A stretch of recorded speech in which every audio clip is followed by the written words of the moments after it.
नाशिकमध्ये दिनांक 31 मे रोजी आगामी कुंभमेळ्याच्या पार्श्वभूमीवर आखाडा परिषदेच्या संत महंतांची बैठक संपन्न झाली, ज्यामध्ये होणाऱ्या आगामी कुंभमेळ्यासंदर्भात आखाडा परिषदेच्या संत महंतांच्या मागण्या मांडण्यात आल्या।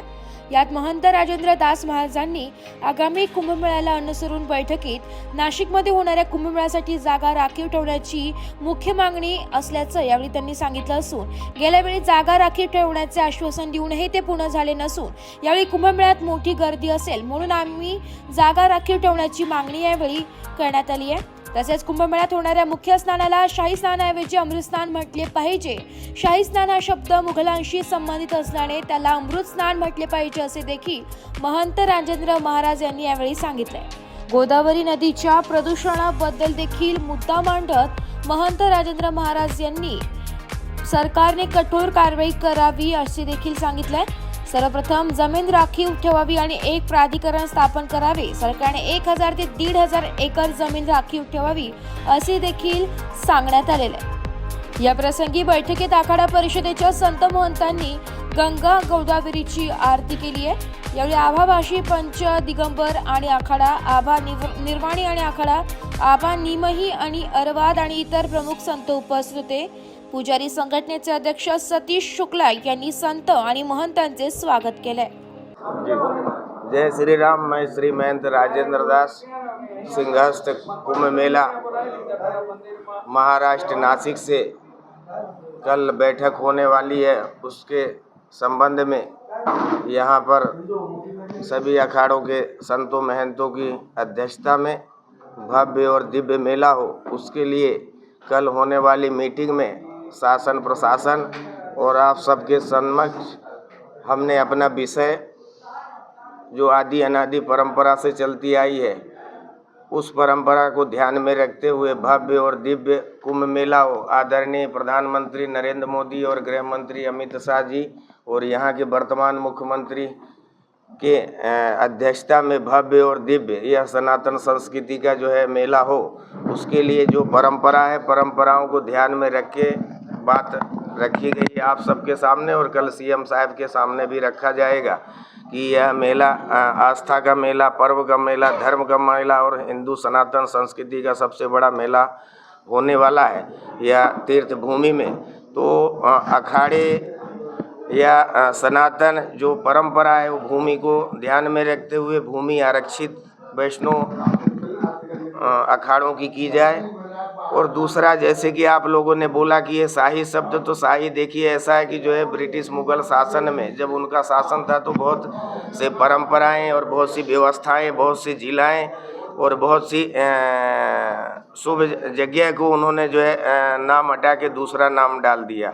तो आज तो यह पूरा देश में जब सनातन संस्कृति का ध्वजा पताका लहरा रहा है और ये राम और कृष्ण की भूमि है, तो हम लोग मुगल या किसी परंपरा या कोई नाम न लेके हमारा जो हिंदू विचारधारा और हिंदू सनातन संस्कृति से जुड़ा हुआ शब्द है वह शाही शब्द न लेके अमृत स्नान की हम लोगों ने जो है पूर्व कुंभ मेला प्रयागराज में जो सभी संतों महंतों की अध्यक्षता में घोषणा हुई है, वही घोषणा यहाँ भव्य और दिव्य कुंभ मेला हो और स्नान हो, उसके लिए शब्द शाही शब्द हटा के अमृत स्नान का प्रारूप वहाँ रखा गया है। आप सबके सामने भी यही रख रहे हैं कि अमृत शब्द का यूज किया जाए।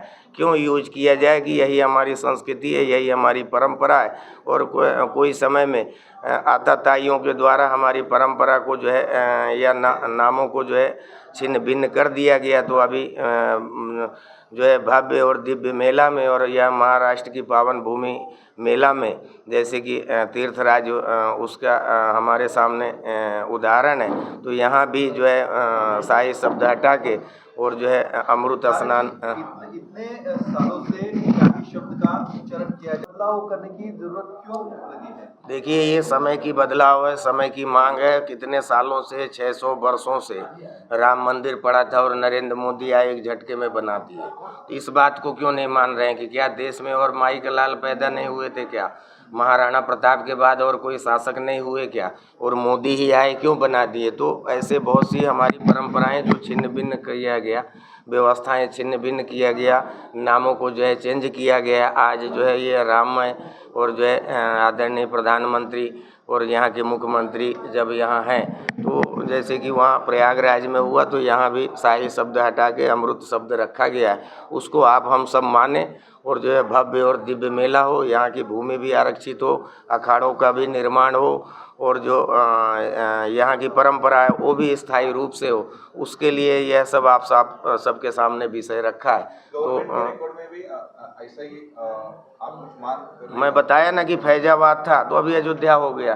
क्या कितने भी ऐसे शहर के नाम थे और वो हटा के जो है उनको बदला गया, तो ये भी बदला जाएगा। ये तो हर 12 साल में आता है, तो ये भी बदला ही जाएगा। तो ये शाही शब्द की उत्पत्ति कब और कैसे हुई थी? अब ये तो सब ये चर्चा का विषय है, इतिहास का विषय है। हम आपको शॉर्टकट बता रहे हैं। आपकी जानकारी से हमारी जानकारी यही है कि सभी महान बुद्धिजीवी, सभी साधु संत बैठ के इसमें मंथन किए प्रयागराज में, और ये मंथन हुआ कि जो है शाही शब्द हटा के अमृत शब्द रखा जाएगा।